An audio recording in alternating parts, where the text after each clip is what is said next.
Cancer Healer Center, a new beginning. SLBC టన్నెల్లో rescue operation దాదాపు చివరి అంకానికి చేరింది. ప్రమాద స్థలికి కొద్ది మీటర్ల దూరంలో ఉన్నాయి సహాయక బృందాలు. ఆ కొద్ది మీటర్లు దాటితే 8 మంది కార్మికుల జాడ తెలిసే అవకాశం ఉంది. అయితే ఈ గ్యాప్ దాటి ముందుకెళ్లడం రెస్క్యూ టీమ్స్ కి ఛాలెంజింగ్ గా మారింది. టన్నెల్లో 14వ కిలోమీటర్ దగ్గర 8 మంది కార్మికులు చిక్కుకుపోయారు. 12వ కిలోమీటర్ వరకు లోకో ట్రైన్లో రెస్క్యూ బృందాలు వెళ్తున్నాయి. అయితే ట్రాక్ అక్కడి వరకు ఉండడంతో ఆ తర్వాత కాలినడకన ముందుకెళ్తున్నాయి. ప్రస్తుతం స్పాట్ కి సమీపంలోని టన్నెల్ బోరింగ్ మెషిన్ శకలాలు, బురద మేటలతో ఇబ్బందికర పరిస్థితులున్నాయి. శకలాలతో పాటు బురదను తొలగించాలంటే రెస్క్యూ బృందాల ముందున్న ఏకైక మార్గం కన్వేయర్ బెల్ట్. ఈ బెల్ట్ సాయంతోనే బురద, శకలాల తొలగింపు ప్రక్రియను వేగవంతం చేయాలని భావిస్తున్నారు. ఇది ఎంత త్వరగా చేస్తే ఆపరేషన్ అంత త్వరగా ఎండ్ కార్డ్ పడే అవకాశం ఉంది. ఈ ప్రక్రియలో కన్వేయర్ బెల్ట్ పనితనంపైనే ఆపరేషన్ ఆధారపడి ఉంది.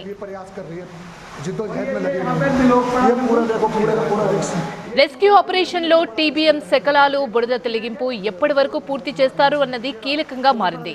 అసలు టన్నెల్లో ఎలాంటి పరిస్థితులున్నాయి తెలుసుకునే ప్రయత్నం చేస్తుంది టీవీ9 బృందం. మరింత సమాచారం మా కరెస్పాండెంట్ వాసు అందిస్తారు.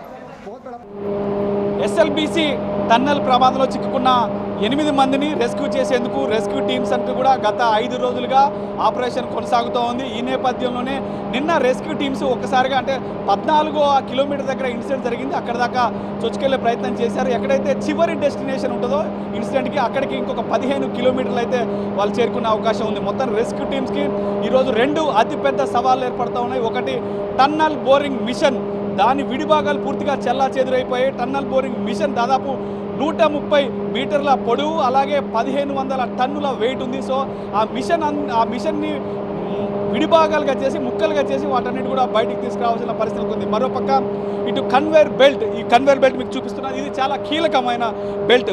సో లోపల ఉన్న బురదని బయటికి పంపింగ్ చేయాలంటే ఈ కన్వేయర్ బెల్ట్ని పూర్తిగా పునరుద్ధరించాలి. దీనికి సంబంధించిన ఇంజనీర్లు అందరూ కూడా వచ్చారు. ఎందుకంటే లోపల 14 కిలోమీటర్ దగ్గర ఇన్సిడెంట్ జరిగింది. అక్కడి నుంచి ఆ బురదని బయటికి తీసుకురావాలంటే ట్రైన్ రూపంలో తీసుకొచ్చే పరిస్థితి లేదు. సో కాబట్టి దీన్ని పునరుద్ధరిస్తే, దీన్ని రీకన్స్ట్రక్షన్ చేస్తే, దీని మీద ఆ బురద వేస్తే వెంటనే బయటకు వచ్చే అవకాశం ఉంది. రెస్క్యూ ఆపరేషన్ కొంతమేర ఈజీగా అయ్యే అవకాశం కనిపిస్తుంది. దీనికి సంబంధించిన మిషన్స్ లోపల ధ్వంసమయ్యాయి.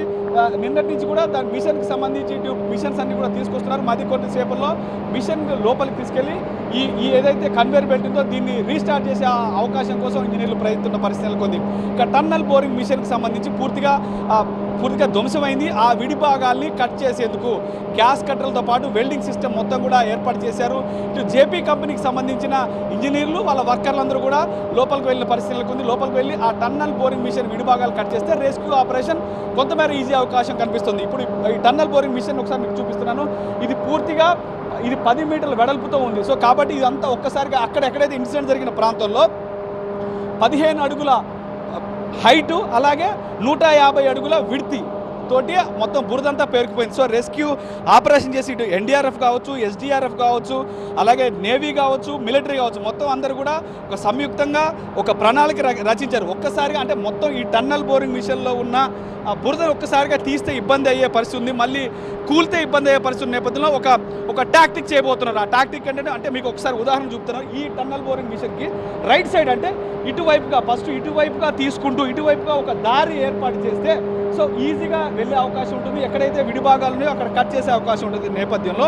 అప్పుడు ఈ విధంగా వెళ్తే ఇటు నుంచి రెస్క్యూ చేయొచ్చు. సో ఇటు నుంచి ఈజీగా పుల్ చేయొచ్చు, ఆ మట్టిని దాన్నంతా బయటికి చేయొచ్చు. సో టన్నెల్ బోరింగ్ మిషన్ విడిభాగాలు కూడా బయటికి పంపొచ్చు. సో ఆ నేపథ్యంలో ఒక ప్లాన్ ఆఫ్ యాక్షన్ అయితే సిద్ధం చేశారు. మరికొద్ది సేపట్లోనే వాళ్ళందరూ లోపలికి వెళ్ళనున్నారు. ఇప్పటికే ఒక టీం లోపలికి ఉంది. ప్రతిసారి ఆ టీంకి సంబంధించి బయటకు వచ్చిన తర్వాత లోపల సిచ్యువేషన్ ఎలా ఉంది, ఏ విధంగా ఉందన్న కోణంలో అయితే ఇక్కడ అధికారులతో చర్చిస్తున్నారు. మరోపక్క అక్కడ ఆక్సిజన్కి సంబంధించి తీవ్ర కొరత ఉంది. ఆక్సిజన్, కార్బన్ మోనాక్సైడ్ ఎక్కువగా ఉన్న నేపథ్యంలో ఇటు నిన్న వెళ్ళిన రెస్క్యూ టీమ్స్ పూర్తిగా ఇబ్బందులు అయ్యాయి. కొంత శ్వాస తీసుకోవడానికి ఇబ్బంది పడిన నేపథ్యంలో ఉదయం నుంచి కూడా ఆక్సిజన్ సిలిండర్లు తీసుకొచ్చారు. ఇప్పుడు వాళ్ళు వెళ్ళే లోకో ట్రైన్లో ఆక్సిజన్ సిలిండర్స్ కూడా లోపలికి తీసుకెళ్తారు. తీసుకువెళ్ళిన తర్వాత అక్కడ ఆక్సిజన్ ఎక్కువగా విడుదల చేసే అవకాశం ఉంది, వాళ్ళకి ఇబ్బంది కలగకుండా. మొత్తానికైతే రెస్క్యూ ఆపరేషన్ అయితే 5 రోజులుగా తీవ్రంగా శ్రమిస్తున్నారు.